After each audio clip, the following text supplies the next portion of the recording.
The tank is full of gasoline, I've bought a quart of oil.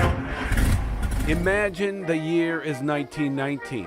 If you were the one behind the wheel, you'd be the bee's knees because you'd be driving a car that was the cat's pajamas. Johnny O'Connor bought an automobile.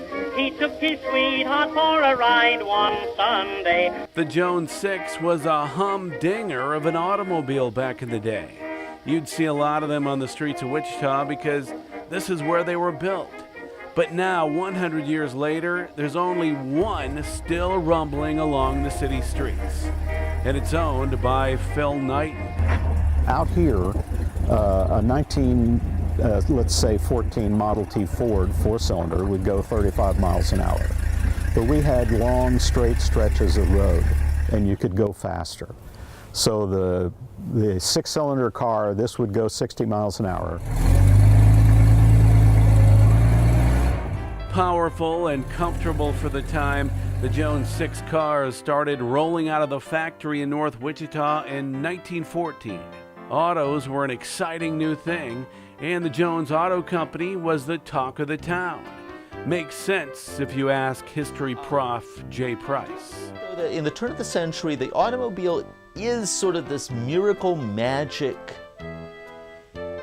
alternative. And there is a cultural shift that's taking place. And so Jones is very much tapping into this. So the Iron Monster, cheered and jeered, loved and despised, cut a swath across rural America.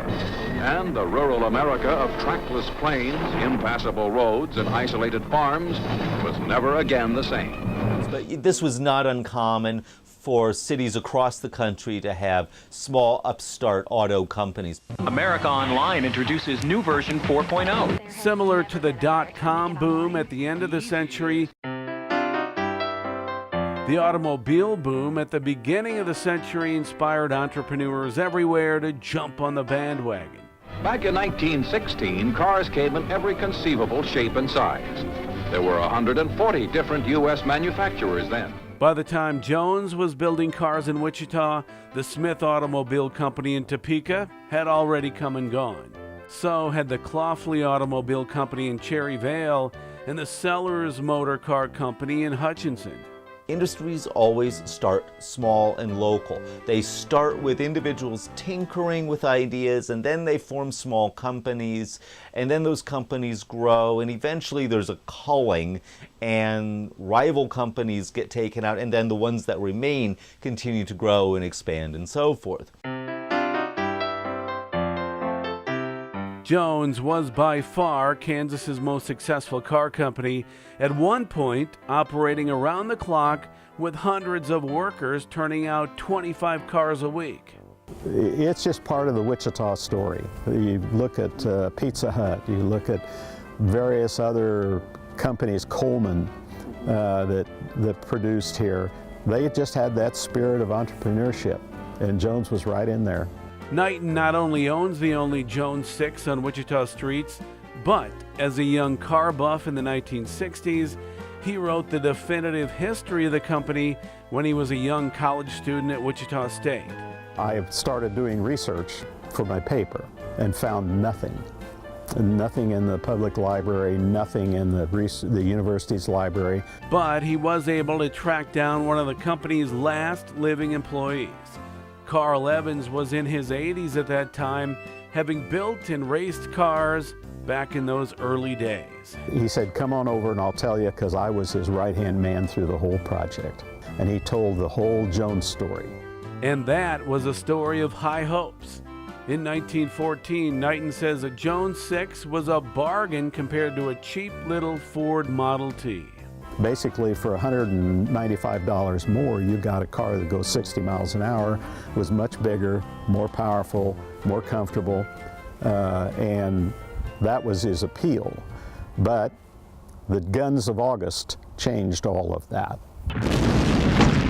World War I threw a wrench into everything for companies like Jones that purchased most of their parts from other manufacturers. The components were suddenly in demand. We were selling to the Germans, we were selling to the British, we were selling to the French and the other belligerents in World War I before we got involved. And the competition for these components for military trucks and vehicles were so similar to what was going into assembled cars like the Jones. The price tripled. Then, to add insult to injury, a massive fire destroyed the Jones factory in 1920. Even before the embers cooled, the rebuilding effort was underway, but by the time the factory was rebuilt, the company was deep in debt and went bankrupt. After turning out 3,000 high-quality cars, the whole thing was kaput. Dr. Price says even without the fire, the Jones Company was facing a very bumpy road ahead. I think there were a lot of factors that worked against Jones. Price says the larger automobile makers like Ford squeezed out the small upstarts with their ability to build lots of cars more efficiently. Meanwhile, the big boys also had the resources to advertise and distribute nationwide and develop new technology as customers started demanding more. It was some 30 years after doing the research that Knighton came across a man from Texas who owned this Jones 6.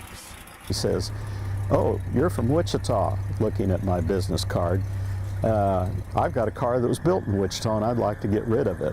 Well, I about had a heart attack right there. Knighton bought it, spiffed it up, and got it running. This 1919 model is one of only 8 Jones automobiles known to exist in the world. There is one that doesn't run inside the Sedgwick County Historical Museum, but this is the only Jones 6 you'll see cruising along the streets of the city where it was built 100 years ago. Nobody then could have imagined the twists and turns of the road ahead. Make your car open, make your car clean, no matter how you are far. In daylight or twilight, in starlight or skylight, all on. Take a car. Phil Knighton says he knows a man in Tennessee who owns 4 perfectly preserved Jones 6s. And that man, he says, would like to donate those cars to the city of Wichita on the condition that the city put them on permanent public display. We'll let you know what happens. In Wichita, I'm Jim Grayway for Positively Kansas.